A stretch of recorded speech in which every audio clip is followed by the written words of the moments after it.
All right. I've been trying to read 2 chapters, but um, YouTube only allows a 15-minute video, so the chapters are like 10 minutes, so it's not really enough time to upload two, but these are two shorter chapters, so maybe we'll put those in. Okay. Chapter 8. One cool, rainy morning a few weeks later, Luke's family left in such a rush they barely had time to say goodbye. They dashed out the door after breakfast, Matthew and Mark complaining about their packed lunches, Dad calling back, "I'm going to that auction up in Charlottesville, won't be home until supper."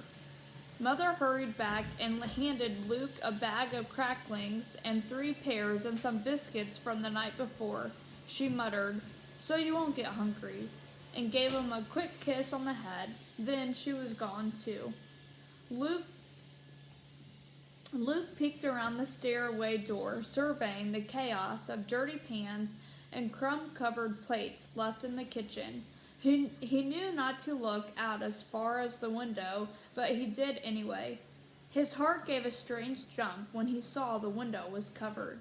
Someone must have pulled the shade the night before to try and keep the kitchen warm, and then forgotten to raise it in the morning. Luke dared to lean out a little further. Yes, the shade was down on the other window too. For the first time in almost 6 months, he could step out into the kitchen and not worry about being seen. He could run, skip, jump, dance even, on the vast linoleum without fear. He could clean up the kitchen and surprise Mother. He could do anything. He put his right foot out tentatively, not quite daring to put his full weight on. The floor squeaked. He froze. Nothing happened, but he retreated anyway.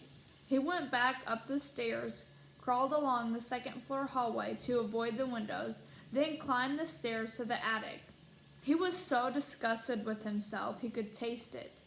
"I am a coward. I am a chicken. I deserve to be locked away in the attic forever," ran through his head. No, he countered himself. "I'm cautious. I'm making a plan." He climbed up onto the stool on top of a trunk that served as his perch for watching out the back vents. The neighborhood behind his house was fully occupied now. He knew all the families and had come up with names for them. The Big Carr family had 4 expensive cars sitting in their driveway. The Gold family all had hair the color of sunshine. The Bird Brain family had set a row of 30 birdhouses along their backyard fence, even though Luke could have told them it was pointless to do that until spring. The house he could see best, right behind the Garner's backyard, was occupied by the Sports family. 2 teenage boys lived there, and their deck overflowed with soccer balls, baseball bats, tennis rackets, basketballs, hockey sticks, and apparatus from games Luke could only guess at. Today, he wasn't interested in games. He was interested in seeing the families leave. He had noticed before that all of the houses were empty by 9 in the morning, with kids off to school and grown-ups off to work. 3 or 4 of the women didn't seem to have jobs, but they left too, returning late in the afternoon with shopping bags. Today, he just had to make sure no one was staying home sick. The Gold family left first, 2 blonde heads in one car and 2 blonde heads in another. The Sports family was next, the boys carrying football pads and helmets, their mother teetering on high heels. Then there was a flurry of cars streaming from every driveway onto the still sparkling new streets. Luke counted each person, keeping track so carefully that he made scratches on the wall, and counted the scratches twice again at the end. Yes, 28 people gone. He was safe. Luke scrambled down from his chair, his head spinning with plans. First, he'd clean up the kitchen. Then he'd start some bread for supper. He'd never made bread before, but he'd watched Mother a million times. Then maybe he could pull the shades and the rest of the house and clean it thoroughly. He couldn't vacuum, that'd be too loud, but he could dust and scrub and polish. Mother would be so pleased.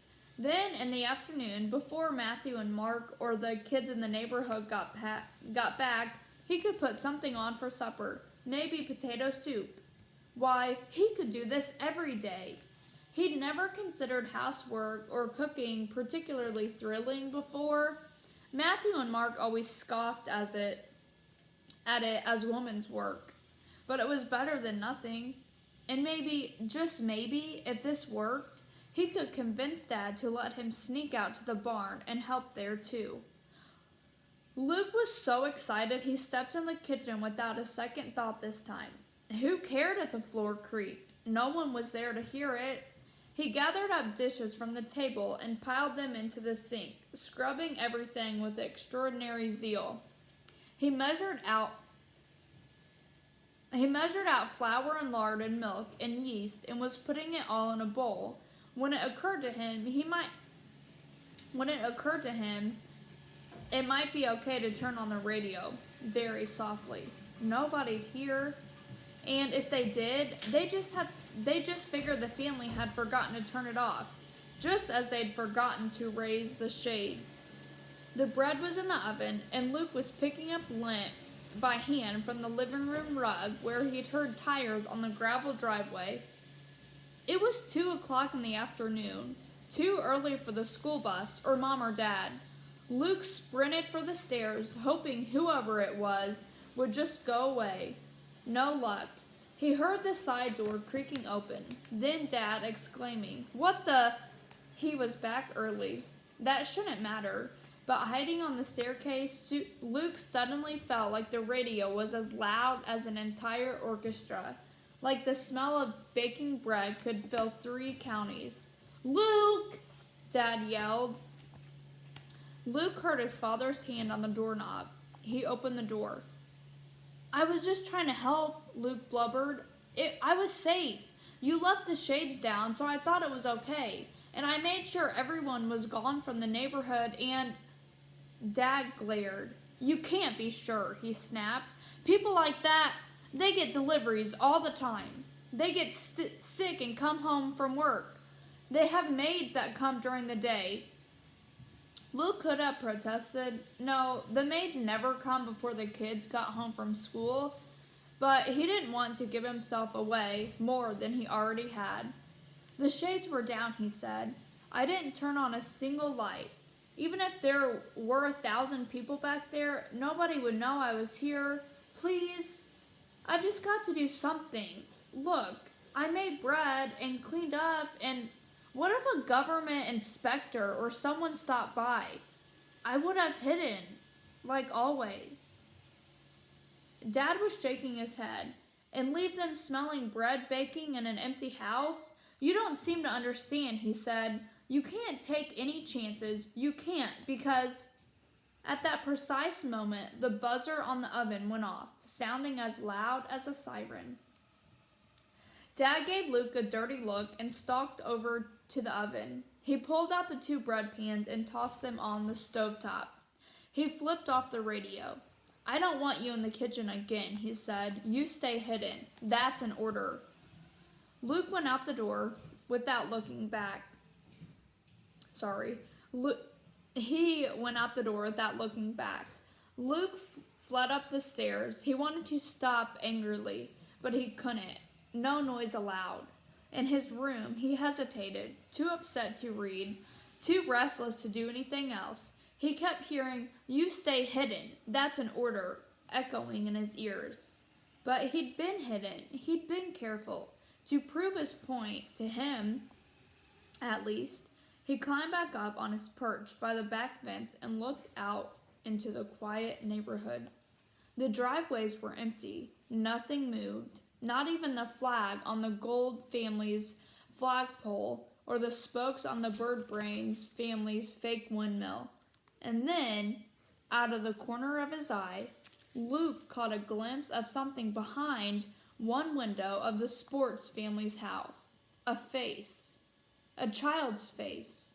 In a house where 2 boys already lived. Alright, I'll go on with chapter 9.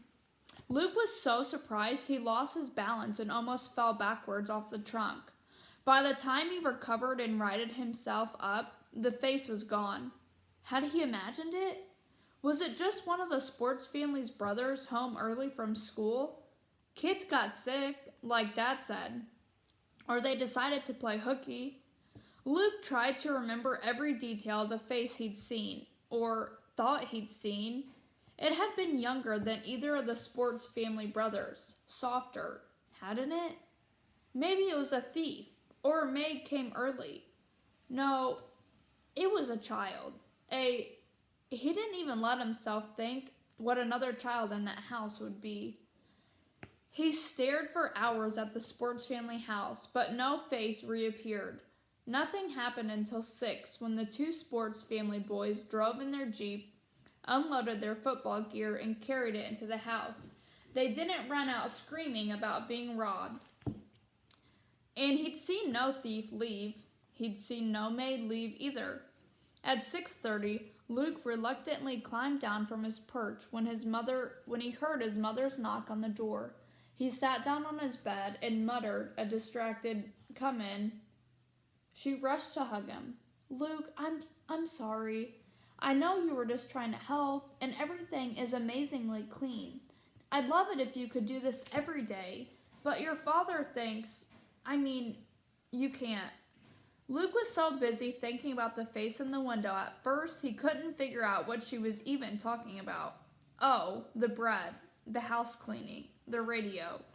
"That's okay," Luke mumbled. But it wasn't, and it never would be. His anger came back. Why did his parents have to be so careful? Why didn't they just lock him in one of those trunks in the attic and be done with it? "Can't you talk to him?" Luke asked. "Can't you convince him?" Mother pushed Luke's hair back from his face. "I'll try," she said. "But he's just trying to protect you. We can't take any chances." Even if the face in the window of the sports family house was another third child, so what? Luke and the other kid could live right next door to each other all their lives and never meet. Luke might never see the other kid again, and he'd certainly never see Luke. Luke lowered his head. "What am I supposed to do?" he asked. "There's nothing for me to do.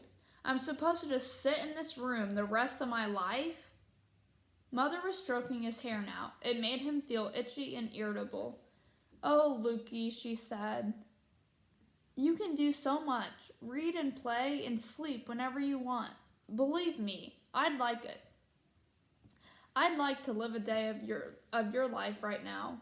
"No, you wouldn't," Luke muttered, but he said it so softly he was sure Mother couldn't hear it. He knew she wouldn't understand. If there was a third child in the sports family, would he understand? Did he feel the way Luke did?